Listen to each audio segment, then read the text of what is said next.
बेरोजगारी वाढलेली आहे. कित्येक गोष्टीच्या इकडे काय म्हणतात ते प्रश्न निर्माण झालेले आहेत आणि यामध्ये हिंदुत्व आठवलेलं आहे. अरे हा देश आहे, हा देश किती वर्षाचा इतिहास आहे, 2000 वर्षाचा इतिहास आहे. इथे ख्रिश्चन धर्म आहे, इथे पारसी धर्म आहे, इथे बौद्ध धर्म आहे, इथे जैन आहे, सगळ्या प्रकारचे लोक पुऱ्या गोविंदाने नाचतात. उपरकर साहेब आलेले आहेत.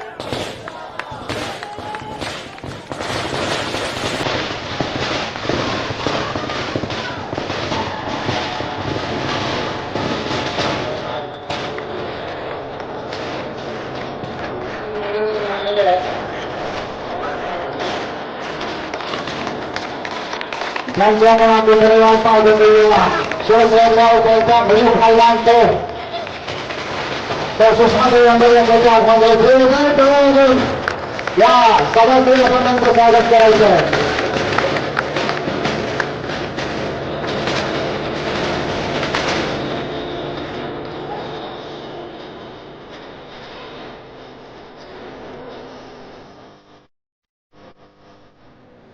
आता या ठिकाणी शिवसेनेच्या उपनेत्यांनी ज्यांना आपण ऐकण्यासाठी आल्या आहेत त्या अंधारे मॅडम आलेले आहेत, आमचे परशुराम उपरकर आलेले आहेत. मी काही गोष्टी तुम्हाला याच्यापूर्वी सांगितल्या. खरं तर हिंदू बिंदू कोण खतरे में नाही, बीजेपी खतरे में आहे आणि त्या खतऱ्यामधून त्यांना अजून खतऱ्यात कसं टाकायचं ते आपल्याला बघायचं. नारायण राणे किंवा भारतीय जनता पार्टी जर आपल्याला सांगत असेल की आम्ही विकास करण्यासाठी आम्हाला मतं द्या, तर एक गोष्ट आपण सगळ्यांनी लक्षात घ्यायला पाहिजे की 1990 मध्ये नारायण राणेंना आपण निवडून दिलं. आज 2024 साल आहे, त्याला 34 वर्ष झालेली आहेत. ग्रामपंचायत, पंचायत समिती, जिल्हा परिषद, जिल्हा बँक, आमदार, मंत्री, विरोधी पक्षनेता, मुख्यमंत्री, काँग्रेस, शिवसेना, भारतीय जनता पार्टी, केंद्रीय मंत्री अशी सगळी पदं नारायण राणेंना देऊन झाली आणि त्यांच्या पक्षाला, आणि याला 34 वर्ष झाली. जर 34 वर्ष आपल्या आयुष्यातली यांना आपण संधी दिली असेल आणि आज पुन्हा जर ते येऊन आपल्याला विकासाचं सांगत असतील तर हे ढोंग आहे, तुम्ही लक्षात घ्यायला पाहिजे. ज्या आंब्याला 35 वर्ष आंबे लागले नाहीत त्याला आता आंबे लागतील काय? मग तो आंबा अजून खत घालायचं काय? म्हणजे तुम्हीच विचार करा काय करायचं ते. या आंब्याचं खूप गोष्टी आहेत बोलण्यासारख्या, पण अंधारे मॅडमला बोलायचं आहे. पण जाता जाता मी एक सांगेन की या जिल्ह्यात पेट्रोल पंप कोणाचे आहेत? बरोबर ना? बजाजचा शोरूम कोणाचा आहे? टाटाचा शोरूम कोणाचा आहे? नीलम कंट्री कोणाची आहे? खाजगी मेडिकल हॉस्पिटल कोणाचं आहे? या सगळ्यांचं उत्तर नारायण राणे असं असेल तर याच्यातून नारायण राणे काय कमवतात? तुमच्याकडून काय कमवतायत? पैसे ना? म्हणजे हे व्यापारी आहेत ना? आणि मोदींनी काय सांगितलं, जिसका राजा व्यापारी उसकी प्रजा. मग यांच्याबरोबर आपल्याला राहायचं आहे का? खूप विचार करण्यासारख्या गोष्टी आहेत. दहशतवादाचा मुद्दा आहे, दादागिरीचा मुद्दा आहे, विकासाचे मुद्दे आहेत, धर्माचे मुद्दे आहेत, संविधानाचा मुद्दा आहे. आपल्याला काही अधिकार संविधानाने दिले आहेत, त्याच्यावर अधिकारवाणीने मॅडम बोलणार आहेत. ह्या सगळ्याच्या बचावासाठी आपल्याला या लोकांना या जिल्ह्यामधून हद्दपार केलं पाहिजे. ही घाण जोपर्यंत आपण इथून धुवून काढत नाही, लक्षात ठेवा, घरात दररोज कचरा पडतो, घरातली गृहिणी तो कचरा दररोज साफ करत असते. जर तिने एक दिवस हे काम थांबवलं तर घरात किडे पडतील. त्यामुळे हे प्रत्येक निवडणुकीत आपल्याला काम करायला पाहिजे आणि जोपर्यंत हे लोक या जिल्ह्याच्या बाहेर जात नाहीत तोपर्यंत आपल्याला हे काम करतच राहिलं पाहिजे. संदेश पारकरांची ओळख आपल्याला आधीच्या वक्त्यांनी करून दिलेली आहे, मी करून देण्याची गरज नाही. पण स्वतः यांच्यावर 2 वेळा हल्ला झालेला आहे. श्रीधर नाईक यांच्या वेळेला यांच्या भावावर, नंतर कणकवलीत एकदा, तरी सुद्धा हे दटून राहिले, लढत राहिले. म्हणून आज आपल्याला दिसले, आज आपलं ते नेतृत्व करतायत. या जिल्ह्याचं वातावरण आपल्याला बदलवायचं आहे. या मतदारसंघाला एक चांगला लोकप्रतिनिधी आपल्याला द्यायचा आहे. मी आपला जास्त वेळ घेणार नाही, कारण याच्यानंतर कुडाळला जायचं आहे आणि अंधारे मॅडम आणि इतर वक्त्यांनाही बोलायचं आहे. तेव्हा आपली रजा घेतो. जय हिंद, जय महाराष्ट्र. धन्यवाद सर.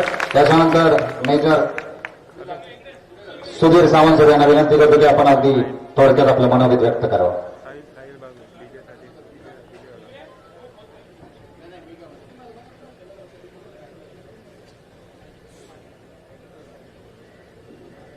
धन्यवाद. आजची एक महत्वाची सभा आहे. आमचे मित्र संदेश पारकर अनेक संघर्षानंतर आज येथे उमेदवार म्हणून उभे आहेत आणि आपण सर्व त्यांना निवडून आणण्यासाठी जमलेलो आहोत. मी ज्या वेळेला राजकारणात आलो, सैन्यातनं अचानक राजकारणात आलो, तेव्हा मी कोणालाच ओळखत नव्हतो आणि राजकारणात आलो मी निवडून सुद्धा खासदार म्हणून आलो. पण त्या निवडून येण्याला प्रचंड दुःख त्यावेळी झालं. कारण माझे जवळचे मित्र श्रीधर नाईक यांची अत्यंत क्रूरपणे हत्या झाली कणकवलीच्या रस्त्यावर कोर्टासमोर.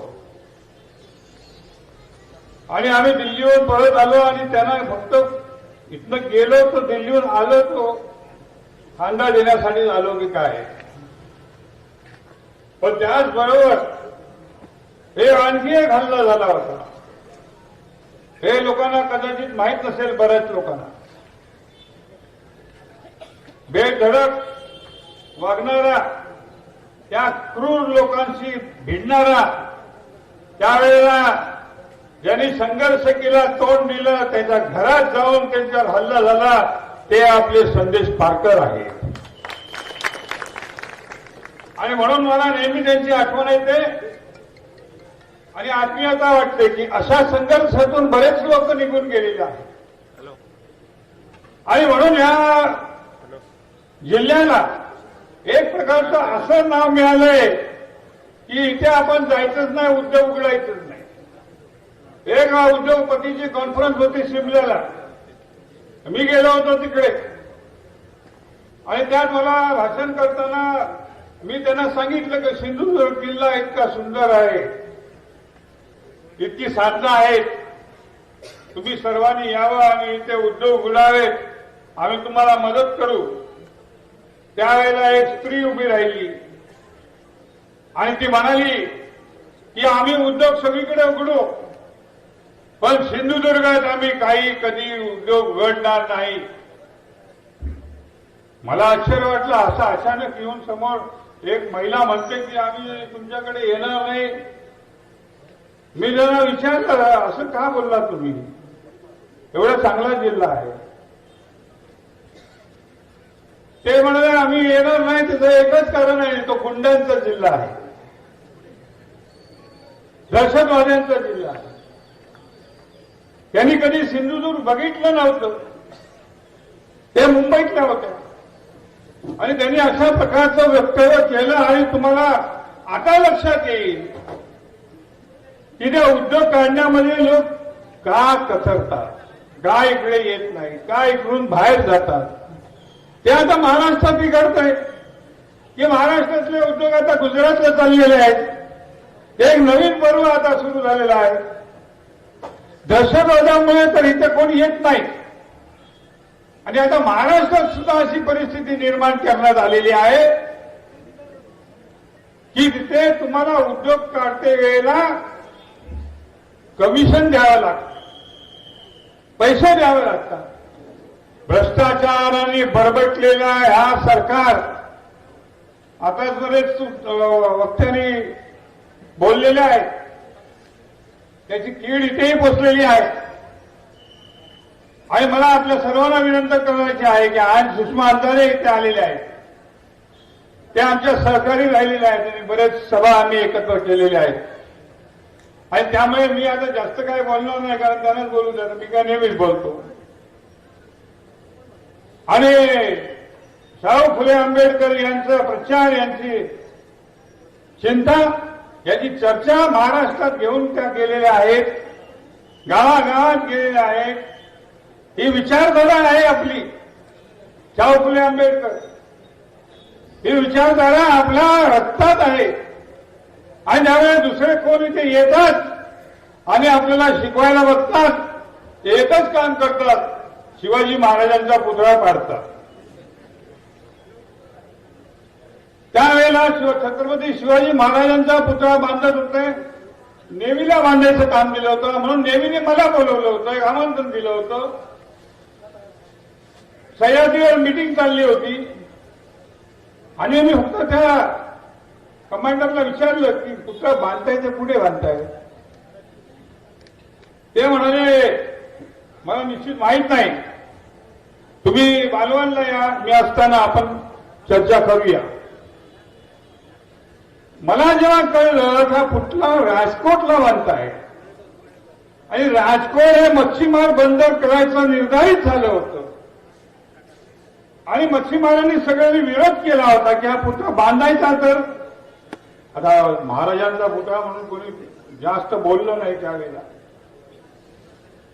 इथे बांधायचं तर सिंधुदुर्ग किल्ल्यावर बांधा किंवा बाजूला तिकडे बांधा, जिथं सिंधुदुर्ग किल्ला दिसेल तिथं बांधा. मी पण त्यांना विरोध केला, नेव्हीवाल्यांना सांगितलं, मुख्यमंत्र्यांना सांगितलं की चुकीची जागा तुम्ही बांधत आहात. पण जर जबरदस्ती ते येणार आहेत, कोणीतरी शहनशाह येणार आहे अशा पद्धतीने त्या लोकांनी प्रचार केला, चर्चा केली. नेव्हीला अगदी त्यांना तिथे करायचंच नव्हता, पण त्यांना जबरदस्ती केली आणि तो पुतळा तिथे बांधण्यात आला. आम्ही त्यावेळेला बहिष्कार घातला, हा वेगळा विषय आहे. पण तो पुतळा तिथे टिकला का? लगेच तो पडला. आणि हे काम ह्या लोकांनी केलेलं आहे आताच्या सरकारने. कारण मला त्याचा प्रचंड वाईट वाटलं, किती मोठा गुन्हा या लोकांनी केलाय. ते छत्रपती शिवाजी महाराज यांच्या नावावर आपण जे जगतो, आम्ही सैनिक लढलो, त्यांचा पुतळा या लोकांनी पाडला, पण निर्लज्जपणे पुन्हा तिथे बांधायला ते प्रयत्न करत आहेत. मी त्यांना सांगितलं की आम्ही तुम्हाला बांधू देणार नाही. हा किल्ला आहे, तिथल्या लोकांना विचारा आणि मग पुढे ते तुम्ही बांधावा. आता सरकार आपलंच येणार आहे, त्यामुळे उद्धव ठाकरे साहेब मुख्यमंत्री बनतील असं आम्हाला अपेक्षा आहे.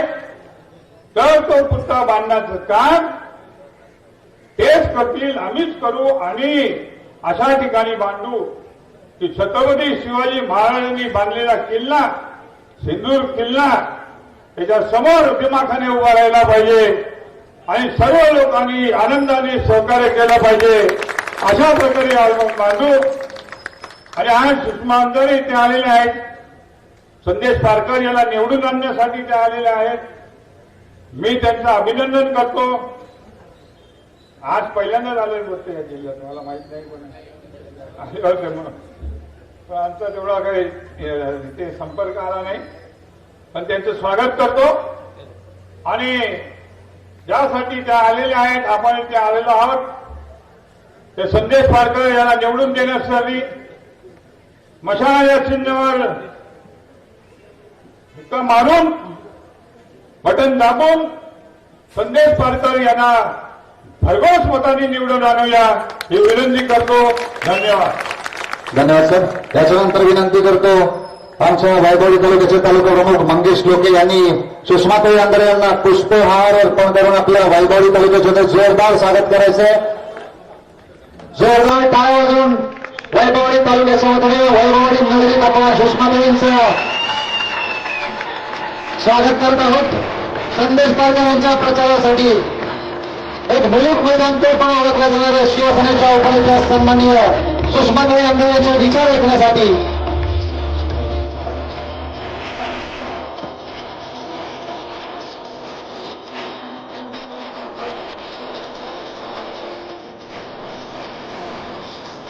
त्याचबरोबर या मतदारसंघाचे योग्य उमेदवार सन्मान्य संजय यांना पुष्पगुच्छ देऊन मंगेश यांना विनंती करतो आपण वैभव तालुक्यात आहे संजय पारकर पुष्पगुच्छ द्यायचा.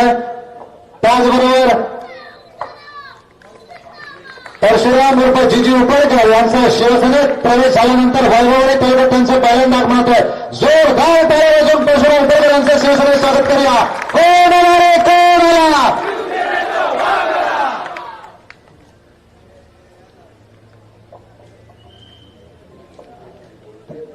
सुषमा अंधारे मॅडम यांना साडी देखील भेट देण्यात येते.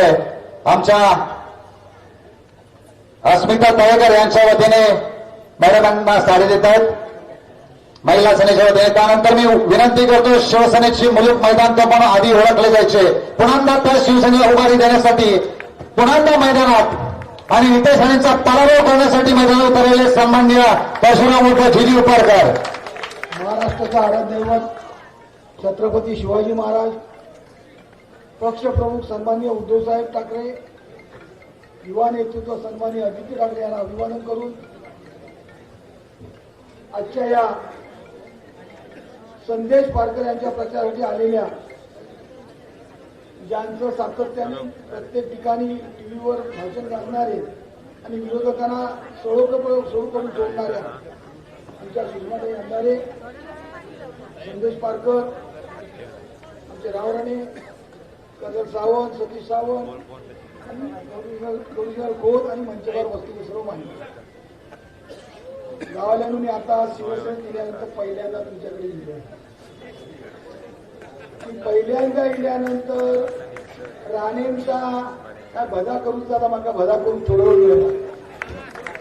पण नारायण राणेंचा अण्णापणी जिल्ह्यात आम्ही, मी राजनतील या लोकांनी आम्ही जिल्ह्यात ते आणलं, जिल्हा दाखवलं. त्याच्यात घर आणि मच्छी मार्केट एवढाच माहिती होता, बाकी काय माहित नव्हतं. ते चपलावर गेलं होतं, चपलावर. आणि ते हय आणून आम्ही त्याचं आमदार केलं, बाळासाहेबांनी का मंत्री केल्याने, मुख्यमंत्री केल्याने.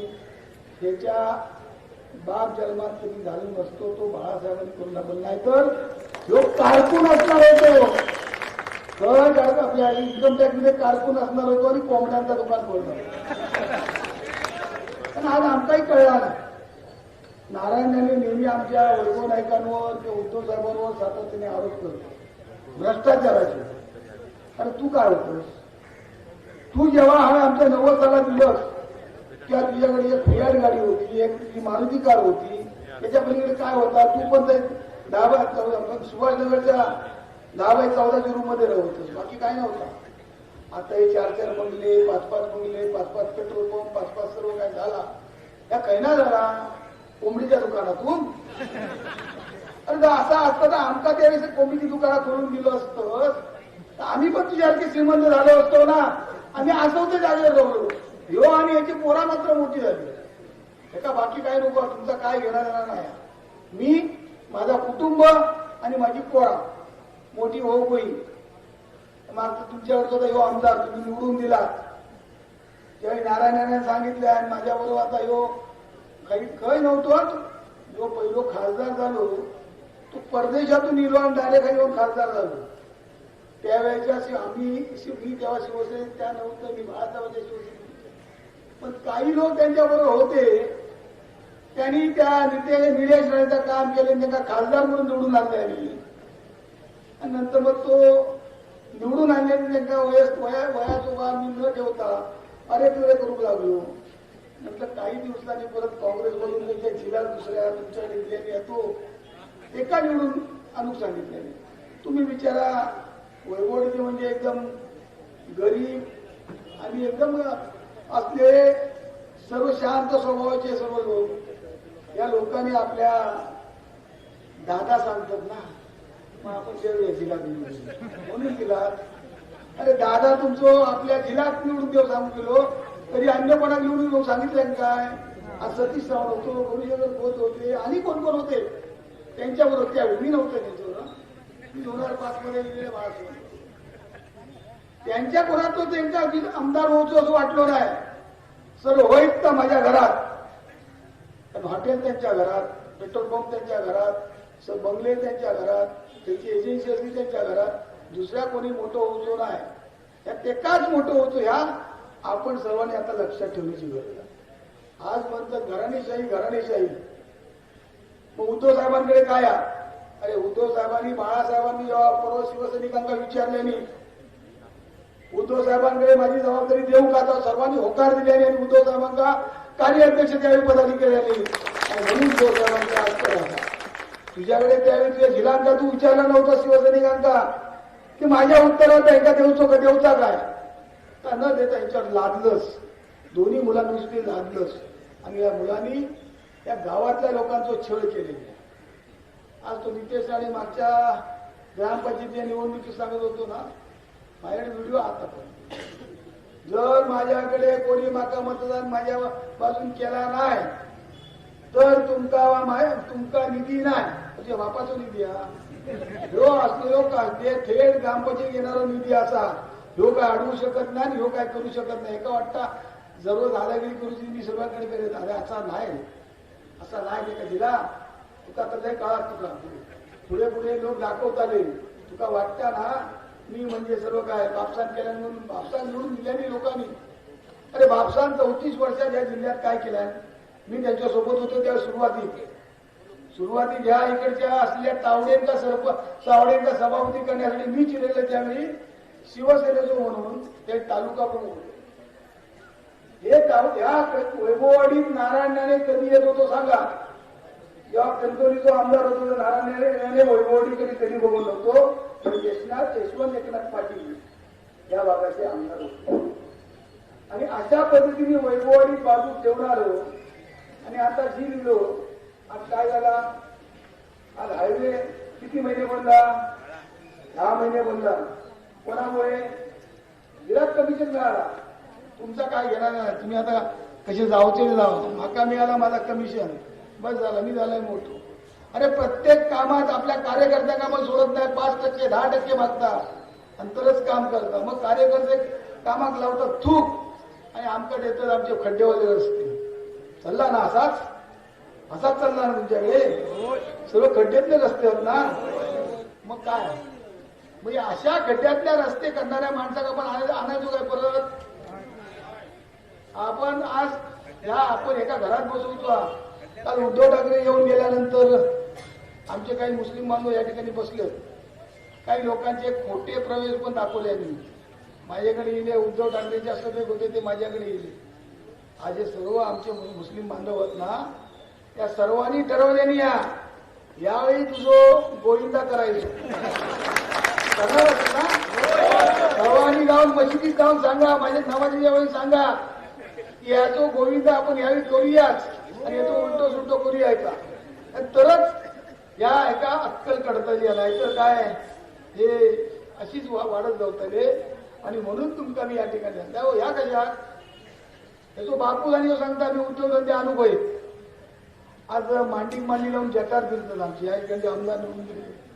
त्या जटारांचा विचारावं तुमची नांदेडच्या डेअरीत कोणी म्हशी सोडल्या ना त्यावेळी सोडलेले होते ना म्हशी.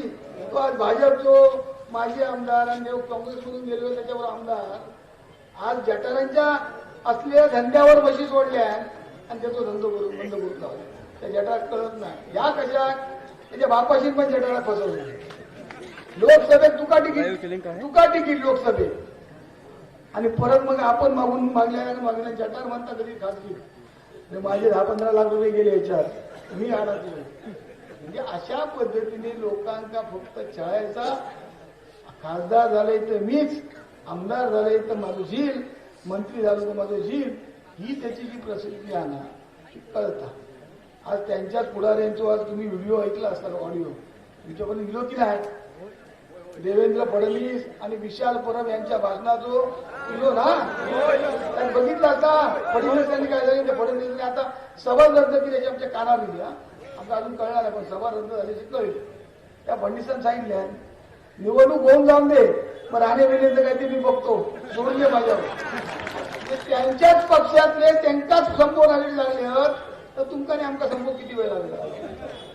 आज त्यांच्या पक्षातले कार्यकर्ते जिल्ह्यातले मी तुमच्या मतदारसंघातले नाही म्हणतो आमचे जुने सहकारी आहेत काय का त्यांच्याबरोबर जुने आम्ही 90 सालात काम केलेले एकत्र बरोबर ते सांगतं जीजी ह्यावेळी मात्र एका संपू हवं आम्ही कंटाळलो. तुमच्यासारखे आम्ही बाहेर पडू शकत नाही पण आम्ही आहे घुसमटत पण तुम्ही एका पाडलास की आम्ही आज ते म्हणतात आमका जरी पैसे वाटून दिल्याने आम्ही लोकांना वाटतं पण मत मात्र तुम्ही खरोखर आम्ही पण मशाली देणार आहोत. आम्ही त्यांच्याही सांगतो मशाली ही पद्धत झाली आहे. त्यामुळे आज जे कार्यकर्ते पुढे पुढे नाचतात त्यांना मी मुद्दाम सांगतोय 2014ची निवडणूक आठवतात तुमका. काही लोकांची बोटा तुटलेली काही लोक 7च्या आत घरात जात होते त्यांच्या बायका खुश होते आमचं हो 7च्या आत घरात येता पण त्यांना बायकोक माहित नव्हता ह्यो भियान घरात येता मारतील म्हणून. अशी परिस्थिती ज्यावेळी झाली 2014च्या सालात तशी परिस्थिती या कार्यकर्त्यांची होणारा. पण जे माझे मित्र त्यावेळेचे सहकारी असत, तुम्ही घाबरू नका, तुमच्यावर आम्ही असतो, तुमच्यावर आम्ही असतालो, तुमच्यावर हल्लो करून जेवतो नाही, तुमचा आम्ही आमच्यात घेत आलो आणि तुमच्यावर कसलोही हल्लो करून देतो नाही, ह्या आम्ही तुमका या सासून सांगतो. पण त्या लोकांनी पण आमच्यावर काही वेळ काम केलेला असा, याची आमका जाणीव असा. आज काही शिशे जुने प्रमुख लोक आता परत बाळासाहेबांच्या शिवसेनेत.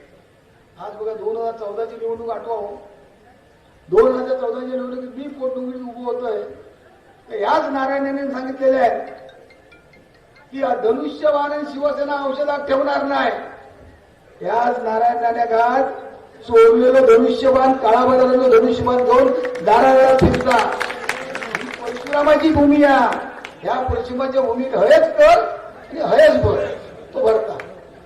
जिल्ह्यासाठी आता घराघरात दारादारात जाऊन माका मशाल असलेल्या शिवसेनेच्या धनुष्यबाणात द्या, चोरलेली शिवसेना. ह्या जर असा या नियतीने घडवलेला, नियती करता म्हणजे नियतीनेच आणि तुमच्या फक्त नियतीने साथ दिला. आणि या वैभववाडीतून तुम्ही नुसते गावापुरते बसू नका.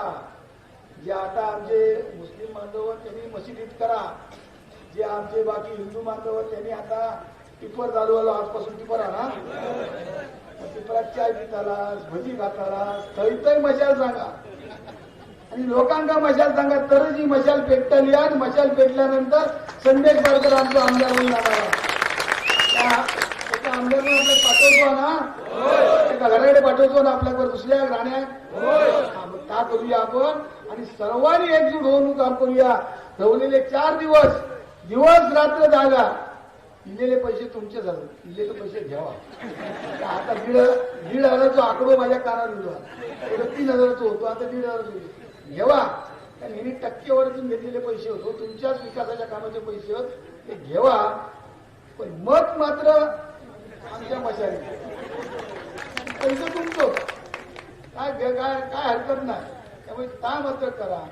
आणि आमच्या संदेशला निवडून आणल्यानंतर आताच मी तुमका निमंत्रण देतो, कणकवलीत 23 तारखे आपल्या जल्लोषात मिरवणूक काढण्यासाठी निमंत्रण देतोय. आणि मी ऐना निघतोय, कारण माझ्या कुडात पण सुषमाताईंची सभा असा, त्या कुडाच्या सभेत मी जातोय. थंय पण कुडावाले माझ्या पाठी लागले, विलसची मालवणीतूच त्याची कपडे उतर, थंय पण कपडे उतरून लागले. त्यामुळे सर्वांनी सुषमाताई अजून माझ्यापेक्षा चांगले तुमका उदाहरणा देता ती उदाहरणं तुम्ही ऐका. ऐकून घराकडे गेल्यानंतर तोच विचार करा आणि पुढचे 4-20 तारखेपर्यंत तो विचार ध्यानात ठेवा. आणि मशाल ह्या लोकांना सातत्याने सांगा, म्हणजे त्याला कळा की मुस्लिम बांधव किती एकवटलेत आणि उद्धवजींच्या पाठी किती असत, हे त्यांना कळत. आणि तो जो खोटे काय करता ते काही कळत. त्यामुळे तुम्ही सर्वांना माझी विनंती परत एकदा असा, 20 तारखे मशाल निशाणीचा बटन दाबून 23 तारखेला आपण संदेश पारकरांना आमदार करूया आणि तुमचं लोकप्रतिनिधी करूया. जो घराघरात पोहोचलेला तो घराघरात पोहोचला एवढाच बोलतोय आणि या ठिकाणी सांगतोय. जय हिंद, जय महाराष्ट्र.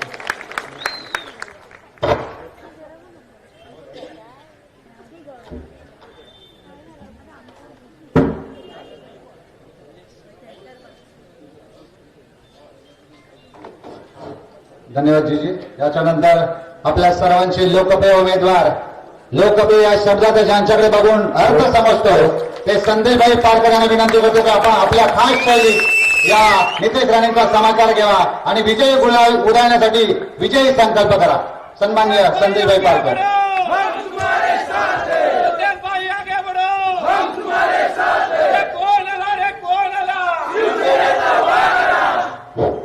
वैभववाडी तालुक्याच्या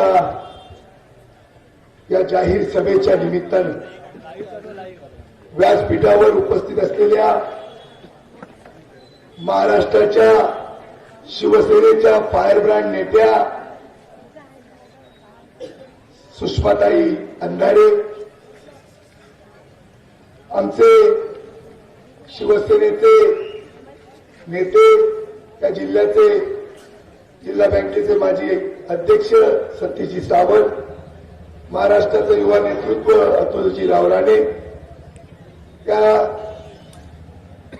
माजी खासदार आदरणीय मेजर सावंत, युवासेनेचे सुशांत नाईक, राष्ट्रवादीचे पिळवकर, सन्माननीय आमचे सहकारी संदीपजी कदम, आमच्या बोडके मॅडम, या तालुक्याचे तालुका प्रमुख मंगेश लोके, उपजिल्हा प्रमुख नंदू शिंदे, त्यांचे सर्व या तालुक्याचे सर्व सहकारी, मोठ्या संख्येने उपस्थित असलेले आपण सर्व या तालुक्यातील शिवसैनिक, महाविकास आघाडीचे कार्यकर्ते, मोठ्या संख्येने उपस्थित असलेली या तालुक्यातील जनता, बंधू भगिनी आणि पत्रकार मित्रांनो,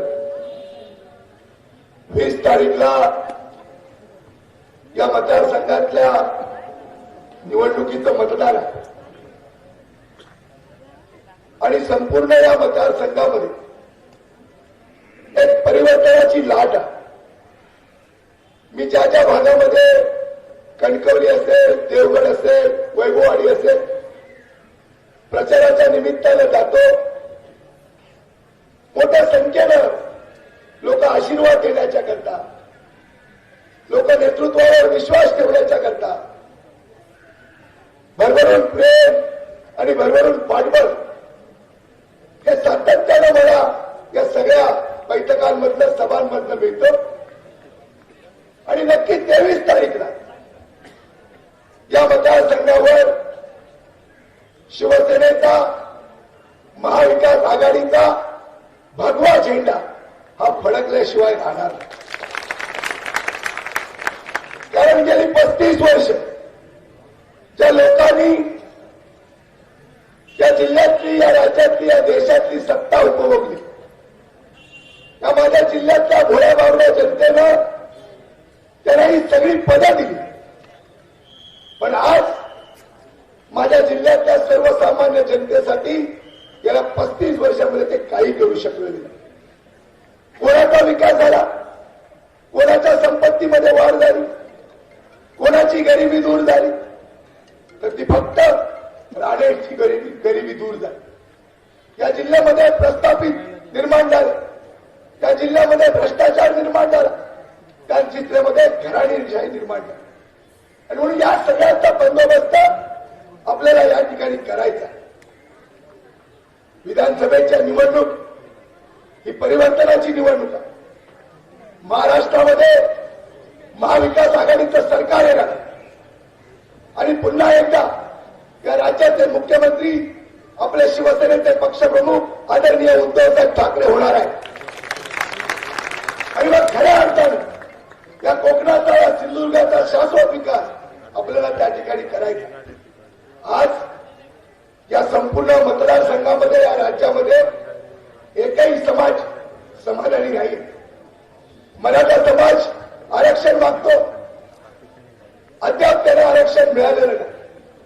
ओबीसी समाज आरक्षण मागतो, ओबीसी समाजाला आरक्षण मिळालेलं नाही. दलित समाज आरक्षण मागतो, त्या समाजाला आरक्षण मिळालेलं नाही. धनगर समाज आरक्षण मागतो, त्या धनगर समाजाला आरक्षण मिळालेलं नाही. मुस्लिम समाज आरक्षण मागतो, त्या समाजाला सुद्धा आरक्षण मिळालेलं नाही. आणि म्हणून आज कुठलाही समाज या ठिकाणी समाधानी नाही.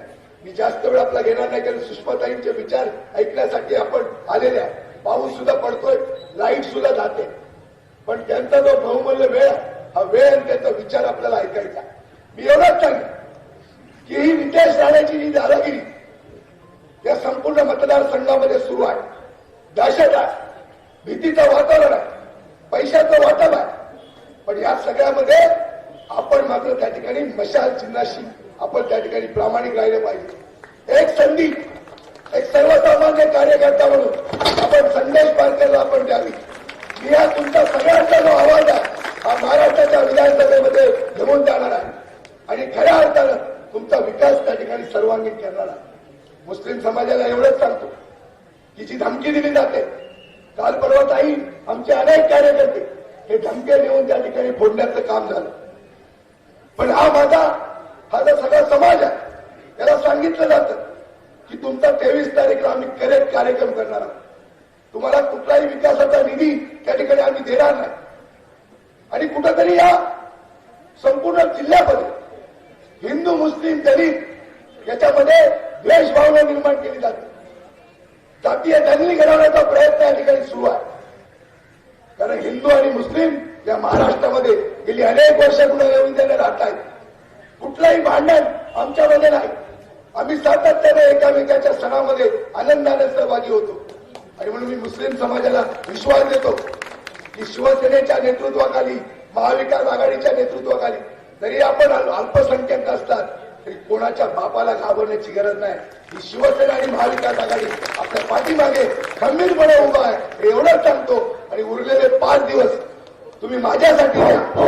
येणारी 5 वर्ष मी तुमच्यासाठी देतो हे शब्द देतो आणि थांबतो. जय हिंद, जय महाराष्ट्र.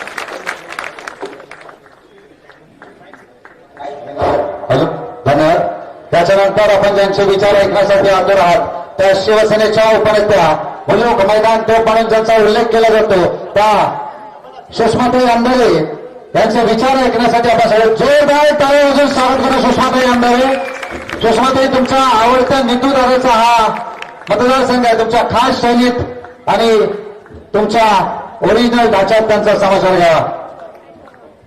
सन्मान विचारमंचाच्या समोरील आपण सर्व सन्मान परिवर्तनाच्या लढ्यात ज्या ज्या महामानवांनी, महानायकांनी योगदान दिलं त्या सर्व महामानवांना, महानायकांना विनम्र अभिवादन करत, ज्यांच्यामुळे आपण मोकळा श्वास घेऊ शकतोय आणि जे आपल्यासाठी, आपल्या घरसंसारावर तुळशीपत्र ठेवून या देशाच्या सीमा राखत आहेत त्या तमाम वीर जवानांना, त्यांच्या वीर मातांना, वीर पत्नींना विनम्र अभिवादन करत, या महाराष्ट्राची सत्ता, मत्ता आणि अस्मिता अबाधित ठेवण्यासाठी ज्यांनी आपला अवघा देह झिजवला त्या वंदनीय बाळासाहेबांना अभिवादन करत, मंचावर उपस्थित अतुलराव राणे, खोजी, सुधीर सावंत, मंचावर उपस्थित अंकुश कदम आणि अनेक मान्यवर मंडळी आहेत आणि ज्यांच्यासाठी आपण सगळे एकत्रित झालो आहोत ते काँग्रेस, राष्ट्रवादी काँग्रेस, शरदचंद्रजी पवार साहेब,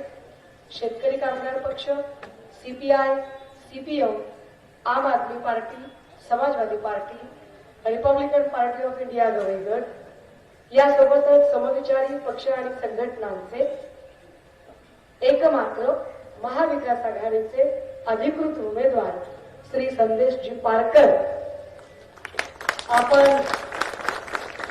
हे वार्तांकन करण्यासाठी उपस्थित असलेले सर्व प्रिंट तथा इलेक्ट्रॉनिक माध्यमांचे मान्यवर प्रतिनिधी आणि आपण सर्व भावांनो आणि बहिणी. खरं म्हणजे वैभववाडीत मी याच्या आधी आली आहे आणि वैभववाडीत मी बोलली सुद्धा. मला ते बहुतेक ते शाळेचं पटांगण होतं, आमचे अंकुश भैया वगैरे या लोकांनी कार्यक्रम लावलेला होता आणि 2007-8चा वगैरे काळ असेल. संदेश भैया कदाचित तेव्हा तुम्ही नगरपालिकेला वगैरे असाल आणि नगरपालिकेच्या त्या तुमच्या लढाया, आंदोलनं, मोर्चे, तुमचे नितेश राणे सोबतची भांडणं, दबंगगिरी हे सगळं आम्ही तेव्हाही बघत आलोय आणि तेव्हापासून तुम्हाला इथल्या सगळ्या तरुणांनी जी परिवर्तनाने झपाटलेली आहे या सगळ्या लोकांनी तुम्हाला साथ दिलेली आहे. सुधीर सावंत माझा उल्लेख करत होते, ते म्हणाले की ते आमच्या सहकारी आहेत. मध्ये मध्ये ते आमचे संघर्षाचे सुद्धा भागीदार होते. कारण कणकवलीच्या म्हाळसाबाई भांडारकर ट्रस्टच्या संबंधाने आम्हाला त्यांच्याशी संघर्ष सुद्धा करावा लागला होता. मी चळवळीतली आहे, मी कुठेही असले तरी मी कुणासाठी उभी आहे हे मला पक्क माहिती आहे. आणि आपल्या सगळ्यांनी राजे हो, निवडणुका आता अगदी शेवटच्या टप्प्यात आहेत. अवघ्या काही तासांनी प्रचार थांबणार आहे आणि अशा सगळ्या परिस्थितीमध्ये मी कणकवलीत उभी आहे. कणकवलीत काल मी काहीतरी भाषणं ऐकत होती, बहुतेक आमचं शरद वगैरे कोणीतरी बोलत होतं की काहीतरी राणे म्हणाले की तुम्ही आमच्याकडे पाय तरी घेऊन बघा वगैरे. काय म्हणजे काय या लोकांचं करायचं काय मला कळत नाही. मी तेव्हा त्यांना तेव्हाही म्हटलं होतं की मेरा स्टाईल है, इलाका तुम्हारा और धमाका हमारा. पण या इलेक्शन नंतर चित्र काय असेल माहितीये का? या इलेक्शन नंतरचं चित्र असेल इलाका भी हमारा और धमाका भी हमारा. कारण मला खात्री आहे की या ठिकाणी संदेश पारकरजी निश्चितपणे विजयी. ते का विजयी होतील त्याची काही कारणं माझ्याजवळ आहेत. त्यांना का विजयी करायचं याची काही कारणं माझ्याजवळ आहेत.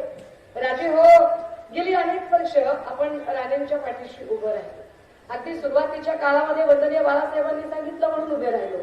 एरवी जसं उपरकरजी म्हणाले की त्याच्या बापशान सुद्धा जे निवडून दिला, ज्या ज्या लोकांनी निवडून दिले नाही ते निव्वळ आणि निव्वळ बाळासाहेबांनी सांगितल्याने त्याला निवडून दिला.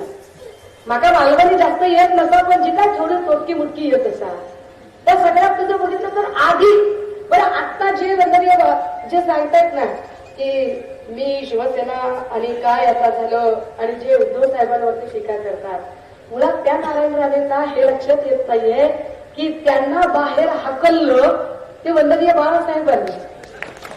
वंदनीय बाळासाहेब हयात असतानाच त्यांना हे गुन्हे बाळ काय गुन्हे उधळणार आहे ते माहित होतं.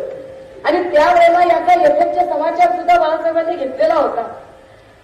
ज्या माणसाला गल्लीबोळात कुणी ओळखत नव्हतं त्या माणसाची हैसियत वर्षा आणि सह्याद्रीवर वावरण्याची जी केली ती वंदनीय बाळासाहेबांनी केली. कशासाठी केलं होतं हे सगळं? या कोकणचा विकास करण्यासाठी. काय कोकणाचा विकास झाला हे मी वेगळं सांगायची गरज नाही. आज कोकणातला घरटी माणूस मुंबईत आहे. आज कोकणातला घरटी माणूस इथं आपलं स्वतःचं घरदार सोडून बाहेर आहे. कारण इथे कुठला रोजगारच उपलब्ध नाहीये, इथला काही नोकरी धंदा उपलब्ध नाहीये, इथे काही पर्यटन क्षेत्र अजूनही विकसित झालेलं नाहीये, इथे शिक्षणाच्या काही सोयी नाहीयेत. इथे जर एखाद्याला ऍक्सिडेंट झाला, एखादा जर काही ट्रॉमा केअर सेंटर तर तशी काही व्यवस्था नाहीये, हॉस्पिटलायझेशनची व्यवस्था नाहीये. मग माणसं इथं राहतील का बरं? सगळीच चाकरमानी मुंबईत, कधीतरी होळीला किंवा गणपतीला इकडे येणारी, कारण इथे काहीच प्रश्न कुठलाच मार्गी लागलेला नाहीये. बरं एवढं सगळं होऊन आता नारायण राणे म्हणतात की मला विकास करायचा आहे कोकणाचा आणि विकास करण्यासाठी मला आणि माझ्या पोरांना साथ द्या. आता किती वेळा साथ द्यायची? कोण हात धरला होता यांचा? कोण अडवलं होतं की थांब बाबा जरा मुहूर्त बघूया, पंचांग हरवल्याने पंचांगात बघून मग आपण काय तर मुहूर्ताला सुरुवात करूया? कोणी सांगितलं होतं? का बरं तो विकास केला नाही? नगरपालिका तुमच्याकडे होती, झडपी होती. अहो तुम्ही नगरसेवक, नगराध्यक्ष तुमचे सगळे, झडपी अध्यक्ष तुमचे, अक्षरशः तुम्ही आमदार होतात, विधानसभा विधान परिषदेवर तुमचा गाजावाजा होता, तुम्ही खासदार झालात, तुम्ही मुख्यमंत्री सुद्धा झालात. एवढी सगळी पदं भोगली तरी पठ्ठ्या म्हणतोय की विकास करायचा आहे. मग इतके दिवस विकास केला नाही, आता मुख्यमंत्र्यापेक्षा अजून कोणतं मोठं पद पाहिजे बरं विकास करायला? एवढ्या मोठ्या पदांवरून जर आता नारायण राणेंनी विकास केला नाही तर आता काय यांना अमेरिकेच्या डोनाल्ड ट्रम्प तात्याला खाली उतरवून यांना बसवायचं काय तिथं? की ट्रम्पच्या जागेवर बसवल्यावर हा विकास करेल पठ्ठ्या म्हणावं काय? कधी विकास करणार आहे? काय विकासाची यांची नेमकी परिभाषा काय आहे? गुंडागर्दी आणि दहशतवाद म्हणजे नेतृत्व असतं का? गुंडागर्दी आणि बेसिरपैकी बाते आणि अतार्किकपणे बोलणं म्हणजे कुठे नेतृत्व उपलब्धी असते का? दादा हो, कणकवलीचे प्रश्न मांडण्यासाठी काही लोक मला असं विचारतात, पत्रकारही विचारतात की तुम्ही नितेश राणेंवर वगैरे का बोलता? खरं तर ही लोक काही माझे शत्रू नाहीये. या लोकांशी माझं कसलंही वैर नाहीये, या लोकांशी माझं कुठलंही भांडण नाहीये. माझा प्रॉब्लेम हा आहे की मी वारंवार जर म्हणते की राव आपले नारायणराव आपले भाऊ आहेत, तर हे दोघं माझे भाचे आहेत आणि माझ्या भावाला यांना संस्कार द्यायला वेळ मिळाला नाही, म्हणून आत्या म्हणून माझी जबाबदारी आहे की यांचा कान पकडून यांना संस्कार दिला पाहिजे. यांना समजावलं पाहिजे की तुझी भाषा सुधारायची गरज आहे. गरज नसताना अगर वो नबी की शान के खिलाफ बात करते हैं तो उनको सबक सिखाने की बड़ी जरूरत है, उनको सबक सिखाना चाहिए. गरज नसताना जर तुम्ही धार्मिक तेर निर्माण करणारी भाषणं करत असाल, एक भाषण दाखवावं नितेश राणेचं, निलेश राणेचं, नारायण राणेचं की ज्या भाषणामध्ये ते महाराष्ट्राच्या वेगवेगळ्या कानाकोपऱ्यात गेले आणि त्या कानाकोपऱ्यात जाऊन त्यांनी कोकणातल्या विकासाचा काही एक रोडमॅप सांगितलं. एक भाषण असं सांगावं की ज्या भाषणात ते असं म्हणाले की जाऊन बघा आमच्या कोकणात आम्ही काय केलेलं आहे. एकदाही बोलत नाही. कोकणात केलंच नाही काय तर बोलतंय काय? अडत नाही तर पोहरत कुठून येणार? केलंच नाही काही, कुठेच काही बोलत नाही. बोलायची भाषा काय? मुसलमाने अरे तुला काय करायचंय? तुला काय करायचंय त्याच्याशी? हा महाराष्ट्र संभाजीराजेंचा महाराष्ट्र आहे. हा महाराष्ट्र छत्रपती शिवरायांचा, हा महाराष्ट्र क्रांतिबा ज्योतिबा फुल्यांचा, विश्वरत्न बाबासाहेबांचा, राजर्षी शाहू महाराजांचा हा महाराष्ट्र आहे. या महाराष्ट्राच्या गावगाड्याची वीण घट्ट घट्ट विणलेली आहे. या महाराष्ट्राच्या गावगाड्याची जी वीण घट्ट विणलेली आहे त्यानुसार या गावगाड्यामध्ये मराठा, साळी, माळी, कोळी, तेली, तांबोळी, आतार, भगवान, सुतार, लोहार, कुंभार, रामोशी, बेरड, बेस्तर, बेलदार, कातकरी, आदिवासी, पारधी, घिसाडी, कैकाडी, आराधी, भराडी, गोंधळी, सिक्कलगार ही सगळी माणसं गुन्ह्या गोविंदाने एकत्र नांदतात. त्यांच्यामध्ये कुठलाही भांडण तंटा नाहीये. पण ही नितेश राणेसारखी माणसं जी आहेत ती जाणीवपूर्वक ही गावगाड्याची वीण उसवतात आणि अशी गावगाड्याची वीण उसवणारी, इथलं सगळी राजकीय संस्कृती गढण करणारी जी माणसं आहेत अशी माणसं जरा बाजूला करणं गरजेचं आहे. म्हणून या निवडणुकीत बदल हवा आहे. ही निवडणूक का गरजेची आहे? कारण इतकं लॉ अँड ऑर्डरचा प्रश्न निर्माण झाला मागच्या 2.5 वर्षामध्ये. कायदा आणि सुव्यवस्थेचा धाकच राहिला नाही राज्य. म्हणजे साधारण 10-5 वर्षापूर्वीपर्यंत काळ होतं की ज्या काळामध्ये माणसं एकमेकांना जरी खून हत्या होत असतील तर रात्री अपरात्री कोण कुणाची सुपारी देत असेल, कोण कुणाला मारामारी करत असेल, कुठेतरी हत्याकांड घडत असेल. पण गेल्या 2.5 वर्षातली परिस्थिती अशी झाली, 5-10 वर्षातली परिस्थिती अशी झाली की माणसं एकमेकांना फेसबुक लाईव्ह करून मारायला लागली. पोलीस स्टेशनमध्ये गोळीबार सुरू झाला. बाबा सिद्दकी सारख्या माणसाला वाय दर्जाची सुरक्षा असताना गजबजलेल्या परिसरात मारहाण झाली, गजबजलेल्या परिसरात गोळ्या घातल्या गेल्या. हे का घडलं? हे कशामुळे घडलं? का पोलिसांचा धाक उरत नाही? तिकडे कुणीतरी एक पोलीस दादा माझा व्हिडिओ रेकॉर्ड करत होता. खरं तर त्यांनी समोर येऊन रेकॉर्ड केलं पाहिजे, एवढ्या लांबून नीट रेकॉर्ड होत नाही. असं व्यवस्थित वक्ता कसा अर्थ दिसला पाहिजे, तुम्ही असं नीट समोर येऊन रेकॉर्ड केलं पाहिजे. कारण मला माहिती तुमच्या ऑर्डर काय आहे ते. रंग सावळा, सशक्त बांधा, पोशाख मराठी, भाषा मराठी, पोशाख साडी, केस कुरळे, सदरील वर्णनाची व्यक्ती आपल्या हद्दीत आल्यावर तिचे भाषण ध्वनिचित्र मुद्रित करावे, ती व्यवस्था नसेल तर ध्वनी मुद्रित करावे, तीही व्यवस्था नसेल तर टंकलिखित करावे, काहीही करावे पण भाषण रेकॉर्ड करावे. तुम्ही बिलकुल ते भाषण रेकॉर्ड करावे. तुम्हाला ऑर्डर आहे डिपार्टमेंटच्या. पण अशाच ऑर्डर नितेश राणेंचं भाषण रेकॉर्ड करण्यासाठी दिल्या होत्या. बघा पोलिसांचा धाक का राहिला नाही, का लॉ अँड ऑर्डर बिघडलेला आहे. तर याची कारणं जर मी मुळात समजून घेतली तर असं लक्षात येतं की जेव्हापासून गद्दार यांचं सरकार या सगळ्या गद्दारांनी एक काम केलं. एकनाथ शिंदेच्या सोबतच्या 40 गद्दारांनी एकच काम केलं की आपापल्या मर्जीतले पीआय आपल्या पोलीस स्टेशनला आणून ठेवलं. मर्जीतल्या पीआयने एकच करायचं, सत्ताधाऱ्यांच्या बाजूने असणारा माणूस त्याने कितीही गैरवर्तन केलं, बेकायदेशीर वागला, वाहियातपणा केला तरी त्याच्या विरोधात एकही पोलीस कंप्लेंट करायची नाही. पण विरोधकांनी जरा जरी आवाज उचलला तर त्यांच्यावर मात्र लगेच 353, 354, 303, 307, 323, 324 खडाखड गुन्हे टाकून मोकळे व्हायचं. पोलीस स्टेशन बद्दल आदर आणि आपुलकी वाटण्यापेक्षा पोलीस स्टेशनची दहशत निर्माण झाली ती याच राणे आणि अशा यांच्यासारख्या टार्गेट लोकांमुळे. या लोकांनी पोलीस स्टेशन जणू सूड घेण्याचा अड्डा बनवला. पोलीस स्टेशनच्या मार्फत एक एक कार्यकर्ता संपवण्याचा प्रयत्न या राणे पिता पुत्रांनी केला. काय पद्धतीची भाषा, काय पोलिसांबद्दल बोलतात. कार्यकर्त्यांना सांगताना ते काय करायचं ते करून गेले, काय घाबरायचं काम नाही, आपल्या बाप सागर बंगल्यावर बसलाय. मी परेशान, मला कळेना यांचं बाप सागर बंगल्यावर कसं काय बसलाय. मला जेवढा पत्ता माहितीये नारायण भाऊचा पत्ता कणकवली आहे. म्हटलं काय पत्ता बदलला असेल तर बघा सागर बंगल्यावर कोण आहे, तर सागर बंगल्यावर देवाहून बसलेला. तुम्ही हा म्हणतो की आपलं बाप सागर बंगल्यावर, बापाचा पत्ता विसरणाऱ्या अवलादी जर तयार होत असतील तर काय. पोलिसांनी भरभराटी 20 तुषार यांची भाषणं रेकॉर्ड करायची ठरवली. काय बोलतात ते पोलिसांना, काय माझं भाषण रेकॉर्ड करतो का रे, भाषण रेकॉर्ड करतो, अशा ठिकाणी बदली करेल की तुझ्या बायकोला फोन लागणार नाही. हिंमत काय यांची. गृहमंत्री कोण, देवेंद्र फडणवीस. रुबाब कुणाचा, नितेश राणेचा. आमच्या गावाकडे याला चहापेक्षा किटल्या गरम झाल्या म्हणतात. किटली इतकी गरम आहे, चहापेक्षा किटली इतकी गरम झालेली आहे, पोलिसांना धमकवण्यापर्यंत बदल जाते, पोलिसांच्या बायकांबद्दल अपशब्द वापरण्यापर्यंत धमक जाते. आणि मी सांगतोय काय मला व्हिडिओ रेकॉर्ड करणार आहे ते व्हिडिओ रेकॉर्ड करा. काय करणार आहात, व्हिडिओ रेकॉर्ड करून आपल्या बायकोलाच देऊन दाखवाल ना, वाढ चिकना तरला की तुझा व्हिडिओ रेकॉर्ड करावा? कोण विसू होता? नाही, माझ्यावर खरंच चांगले संस्कार पडत. काय पद्धतीने पोलिसांना धमकावण्याचा प्रयत्न करतात. हे आमचे सगळे पोलीस भाऊ हातबल असतात, काही करू शकत नाही. एक पोलीस काही करू शकत नाही.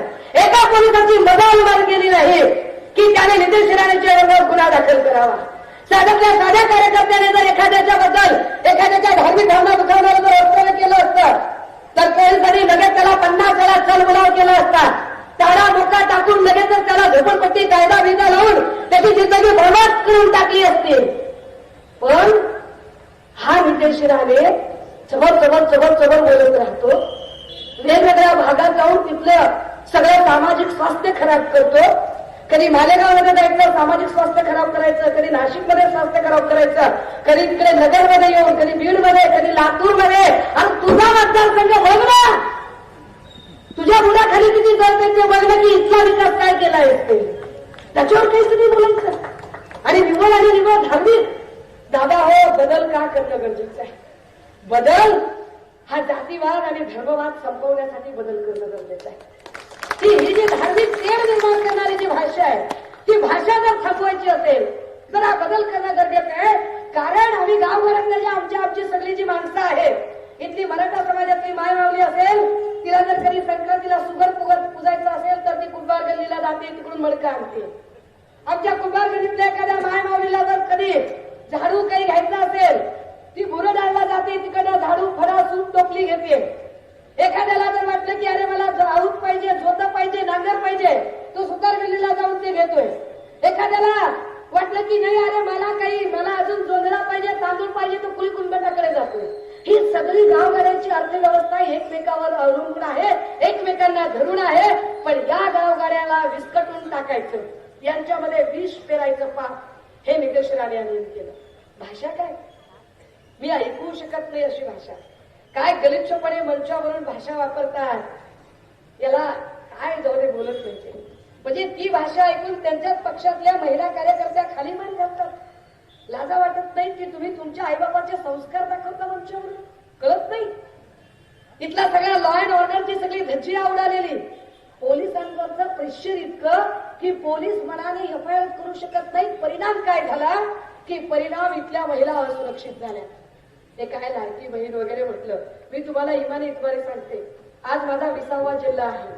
मी अगदी गडचिरोली, चंद्रपूर, तिकडून नागपूर, अमरावती, अगदी यवतमाळ, नांदेड, हिंगोली, लातूर, धाराशिव, संभाजीनगर, जालना, नगर, नाशिक, जळगाव, धुळे, तिकडे नंदुरबार, हे सगळे एक कोल्हापूर, मिरज, सांगली असं सगळं करत जेव्हा आले तेव्हा खात्रीने सांगते कुठल्याही माऊलीला त्या 1500चं अप्रूप वाटत नाही. बायका सरळ सांगतात तिथं आमच्या लेकीबाईंची आबरू सुरक्षित नाही आणि तुझ्या 1500ला काय काडी लावायची होय. जर या व्यवस्थेमध्ये 70 वर्षाची आजी सुरक्षित राहत नसेल आणि 3 वर्षाचं बाळ सुरक्षित नाही, त्या बदलापूरमध्ये 3 वर्षाच्या बाळाला, अरे घरात जर एवढं लहान बाळ असेल तर आपण त्याच्यासमोर साधा बलात्कार शब्द सुद्धा उच्चारत नाही. आपण त्या लेकरासमोर चर्चा करायला घाबरतो. एवढ्या छोट्या छोट्या निष्पाप लेकरांच्या सोबत इतक्या घाणेरडी कृती झाली आणि तरी देवेंद्र फडणवीस तरी इथली ग्राहक खातं या लोकांवरती साधी एफआयआर करत नाही. तो वामन भाकरे पत्रकार भगिनीला म्हणतो काय बोलते, तुझ्यावरच बलात्कार झाल्यासारखा. त्याच्यावर एक एफआयआर व्हावी म्हटलं. 7 तास मी उन्हात थांबले, 7 तास एफआयआर झाली नाही. 7 ते 8 तासानंतर त्याच्यावर एक एफआयआर झाली आणि त्याचा जामीन फक्त 2.5 तासामध्ये झाला. सांग काय करायचं, काय परिस्थिती आहे ही सगळी जी बिघडलेली जी व्यवस्था आहे की जिथं लेकीबाई अजिबात सुरक्षित नाही. बदलापूर नंतर तब्बल 17 घटना घडल्या. त्या आपल्याला अजूनही अटक झाली नाही ज्या शाळेमध्ये ही घटना घडली. बदलापूर नंतर 17 घटना घडल्या. इकडे आमच्या मराठवाड्यामध्ये परभणी जिल्ह्यातल्या पाथरी तालुक्यातल्या सोनपेठमध्ये 3 वर्षाच्या बाळावर पुन्हा एकदा दुष्कर्म. 3 वर्षाचं बाळ सांगतं माऊ ते सरांनी मला शाळेच्या मागे नेलं म्हणून. 3 वर्षाचं बाळ, त्याला कळत नाही काय झाले ते. माऊ शूच्या जागी मुंग्या चावल्यासारख्या होतात, काय बोलायचं. 3 वर्षाच्या बाळाला तो तो अर्थ सुद्धा कळत नाही, लक्षात येत नाही कुणाच्या की रे काय नेमकं चाललेलं आहे. या सगळ्या काळामध्ये जिथे की महिला सुरक्षित नाही, बरं महिलांबद्दल बोलायची भाषा काय. काल परवा तिकडे कोल्हापूरला धनंजय महाडिक ते सांगत होते, काँग्रेसच्या किंवा इतर महाविकास आघाडीच्या रॅलीत जर बायका दिसल्या, फोटो काढा, व्हिडिओ काढा, मला द्या, मी त्यांचं काय करायचं ते बघतो. आमच्याकडून 1500 घेतात तरी त्यांच्या रॅलीत जातात का? तुझ्याकडून 1500 म्हणजे कोणाकडून? काय तुमच्या बापदादाची प्रॉपर्टी विकून दिली तुम्ही? काय एकनाथ शिंदेनं दापोळ्याची जमीन विकून दिली का? देवेंद्र फडणवीसनं तिकडे रेशीम बागेतला बंगला विकून पैसे दिले का? अजित पवारनं बारामतीची प्रॉपर्टी विकून पैसे दिले? पैसे आमच्या टॅक्सचे, पैसे आमच्या जीएसटीचे. तू पण आम्हाला सांगणार, पण महिलांबद्दलची भाषा काय? जो सुजय विखे पाटील तिकडे काँग्रेसच्या नेत्या जयश्री थोरात यांच्याबद्दल वाटेल त्या पद्धतीने भय्यात पद्धतीने बोलतो. विचार करा माया हो, आमदार खासदार असणाऱ्या बायकांच्या बद्दल इतक्या बेदरकार पद्धतीने बोललं जातं. माझ्याबद्दल संभाजीनगरचा एक आमदार गलिच्छ पद्धतीने बोलला. 3 महिने मी सगळ्या पोलीस स्टेशनला फिरले, एकाही पोलीस स्टेशनने तक्रार नोंदवून घेतली नाही. पण तेच पोलीस पप्पी दे पारलाचा व्हिडिओ आला आणि लगेचच सगळीकडे तक्रारी नोंदवून घ्यायला तयार झाले. काय कमाल आहे. पोलीस स्टेशनमध्ये तक्रार नोंदवून घेत नाही. तुम्ही विचार करा की मी असेल, जयश्री थोरात असतील, सुप्रिया सुळे असतील, महाराष्ट्राच्या राजकारणात शीर्षस्थानी काम करणाऱ्या महिलांच्या तक्रारी जर लिहून घेतल्या जात नसतील, तर गावखेड्यातल्या शेताच्या बांधावर काम करणाऱ्या आमच्या आया बहिणींच्या तक्रारी हे कसे लिहून घेणार आहेत? आमच्या आया बहिणींना हे काय न्याय देणार आहे? आणि म्हणून बदल गरजेचा आहे. हा बदल करण्यासाठी काही लोक म्हणतात की अहो समोर हत्तीचं मस्तक आहे, चिकार पैसा आहे, संदेश पारकर सर्वसामान्य माणूस आहे. होय, संदेश पारकर हा सर्वसामान्यांमधला माणूस आहे. संदेश पारकरला गेल्या 15-20 वर्षाची चळवळीची पार्श्वभूमी आहे. संदेश पारकरने गेल्या 15-20 वर्षात इथल्या राणे पिता पुत्रांच्या विरोधातला संघर्ष उभा करताना अंगावर लाटाखाट्या खाल्ल्या, केसेस सहन केल्या, प्रसंगी अगदी जीवावर बेतलं, पण कधी मागे हटला नाही. एवढ्या मोठ्या धनशक्तीच्या विरोधात झुंज देताना गरीब हटला नाही, गरीब लढला या सगळ्यांना. एवढ्या सगळ्या धनशक्तीच्या विरोधात उभा राहिला. आणि शिवसेनेची ही परंपरा आहे. वंदनीय बाळासाहेबांनी घालून दिलेला हा वसा आणि वारसा आहे की शिवसेना सामान्यातल्या सामान्य माणसाला वर्ष आणि सह्याद्रीपर्यंत पोहोचवण्याची ताकद ठेवते. मला विश्वास आहे की या मतदारसंघातून सुद्धा संदेश पारकर निश्चितपणे विधिमंडळात जातील. कारण ज्या पद्धतीने राणे पिता पुत्रांनी घराणेशाहीचा एक हायदोस बांधलेला आहे. अहो घराणेशाही पण असावी हो, पण त्याला काही चांगली परंपरा असावी. उदाहरणार्थ प्रबोधनकार ठाकरे यांचं नाव महाराष्ट्राच्या विचार विश्वामध्ये मोठ्या आदराने आणि धबधब्याने घेतलं जातं. वंदनीय बाळासाहेब ठाकरेंचं नाव या महाराष्ट्राची सत्ता मत्ता अस्मिता आभारी ठेवण्यासाठी म्हणून मोठ्या आदराने घेतलं जातं. आदरणीय उद्धव साहेबांचं नाव कोरोना काळात आमचा भाऊ म्हणून काळजी घेतली म्हणून घेतलं जातं. पण राणे पिता पुत्रांचं नाव फक्त गुंडागर्दीसाठी घेतलं जातं. राणे पिता पुत्रांचे हात लोकांच्या खुनाने आणि रक्ताने माखलेले आहेत. असे खुनाने आणि रक्ताने माखलेले हात तुम्हाला हवे असतील तर माझा बोलण्याला नाईलाज आहे. पण जर तुम्हाला एक स्वच्छ चारित्र्याचा, स्वच्छ छबीचा, तुमचे प्रश्न मांडणारा, तुमच्यासाठी लढणारा, भिडणारा, नडणारा असा कुणी पाहिजे असेल तर माझी खात्री आहे की संदेश पारकर शिवाय तो पर्याय या मतदारसंघाचा विकास तर केलाच नाही. इथे एखादं चांगलं काही हॉस्पिटल उभं केलं नाही की काही उभं केलं नाही. पण आलेल्या निधीचं काय? मध्ये कुणाला तरी म्हणाले ते 2-3 दिवसांपूर्वी काय की मी 2,500 कोटीचा निधी आणला. अबे कुठं ठेवलास? 2,500 कोटीचा निधी म्हटल्यावर त्याच्यातले काही कामाचे डिटेल्स पण असतील ना. त्याचं काय केलं नेमकं? सामाजिक न्याय विभागाच्या काही योजना आल्या होत्या. या योजनेअंतर्गत काही गोष्टी कणकवलीमध्ये आल्या. कणकवलीमध्ये काही बेंच खरेदी झाली. साधारणतः 2,000 पेक्षा अधिक बेंचेसची खरेदी झाली. एक बेंच मामूली 2,000 ते 3,000 रुपये किमतीचा बेंच आणि त्याची किंमत किती लावली यांनी? 12,500 रुपये. काय कमाल आहे? 12,500 रुपये. अरे तू बेंच घेतलंस का हेलिकॉप्टर घेतलंस? कुठून लावली ही किंमत? कोण करते ही सगळी गडबडी? सोलार लावला 1 ते 1.5 लाखाचं, त्याची किंमत लावली 4.5 ते 5 लाख रुपये. तीच गोष्ट खुर्च्या खरेदी करताना, म्हणजे तीच गोष्ट जिम खरेदी करताना, जिमचे इक्विपमेंट देताना, आणि हा सगळा निधी सामाजिक न्याय विभागाचा निधी होता, इथल्या मागास प्रवर्गासाठी आलेला निधी होता. पण हा निधी सुद्धा स्वतःच्याच नावाने लाटायचा, या निधीमध्ये भ्रष्टाचार करायचा. बरं, केला तो केला भ्रष्टाचार, आणि त्याच्या वस्तू वाटताना ज्या योजनेतनं आमदार निधीतनं आलं तर ते आमदार निधी शब्द वापरा ना, पण आमदार निधीतनं नाहीये. तुम्ही ते सगळे जे इक्विपमेंट खरेदी केले ते सामाजिक न्याय विभागाच्या योजनेचे जर खरेदी केले असतील तर सामाजिक न्याय विभागाचं नाव त्या वस्तूवर तुम्ही काय टाकत नाही? तुम्ही टाकत नाही कारण तुम्हाला असं वाटतं की तुम्हाला कोणी प्रश्न विचारणार आहे. पण आता प्रश्न विचारणारे तयार झाले पाहिजेत, आणि प्रश्न विचारणाऱ्यांच्या पाठीशी एक ताकद सुद्धा निर्माण झाली पाहिजे. ती ताकद निर्माण करण्याचा प्रयत्न सन्माननीय पक्षप्रमुख उद्धव साहेब आणि एकूण महाविकास आघाडी करत आहे. राजे, त्यांच्याकडे चिकार पैसे आहेत. साधारणतः परवा दिवशी पर्यंत प्रचाराचा वेग आहे, नंतर प्रचार थांबेल आणि त्यानंतर खरा प्रचार सुरू होईल. कतल की रात, की ज्या दिवशी पैशांचं वारेवार वाटप सुरू होईल. कदाचित वर्धाच्या इलेक्शन सारखे पैसे काढले जातील, भाव सुटेल. आपलं म्हणणं आहे, दणकावून पैसे घ्यायचे, दाबून कचकावून पैसे घ्यायचे. पैसे काय त्यांच्या भावाचे नाहीत, पैसे आपले आहेत, आपल्या कष्टाचे आहेत, आपल्या शेतमालाच्या भावातून काटा मारलेले पैसे आहेत, आपल्या वेगवेगळ्या विकासाच्या निधीतनं कमिशन खाल्लेले पैसे आहेत. त्यामुळे पैसे अजिबात सोडायचे नाही, पैसे सगळीकडून घ्यायचे. पण निवडून देताना मात्र एक असा उमेदवार निवडून द्यावा. लक्षात ठेवा, मध्यरात्री येऊन पैसे वाटणारा माणूस रात्री अपरात्री संकट काळात मदतीला येत नाही. हे तुम्ही ठरवायचं आहे की रात्री अपरात्री संकटाला धावून येणारा माणूस निवडायचा की रात्रीच्या अंधारात पैसे वाटणारा माणूस निवडायचा. Choice is yours. बाद में बोलने का नहीं कि ऐसा हुआ और वैसा हुआ, फिर बाद में भुगतने की बारी नहीं आनी चाहिए. वो जो है सो अभी आपको तय करना पड़ेगा कि आपको क्या करना है, कि क्या आपको मजहबी फसाद करने वाला चाहिए या आपको लोगों के दिलों में बसने वाला, लोगों को जोड़कर रखने वाला एक चाहिए.